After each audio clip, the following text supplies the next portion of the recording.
আসসালামু আলাইকুম রহমতুল্লাহ বারাকাতুহু। কেমন আছেন সবাই? আশা করি ভালো আছেন। দেখেন আমাদের বাংলাদেশের পুলিশের কাণ্ড দেখেন। আচ্ছা, এই ছেলেটাকে মারার কোনো দরকার আছে এভাবে? হ্যাঁ, কই গেছে বাংলাদেশ? কোথায় গেছে এখন জানেন? এই যে পুলিশ যে দৈরা দৈরা এই যে পোলাপানগুলোকে মারতেছে, তারা কি বসে থাকবে? তারাও তো প্রতিশোধ নেওয়ার জন্য রেডি থাকবে। দেখেন এই বাচ্চাগুলোর মায়েরা তাদের কি ফায়দা হইতেছে? তারা কি মানুষ না?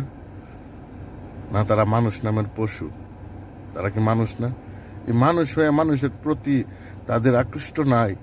মানুষ হয়ে মানুষকে হত্যা করতেছে। এটা কেমন বাংলাদেশ ভাই? কেমন বিচার? পুলিশের এটা কেমন বিচার? আমি এটা বুঝতে পারতেছি না।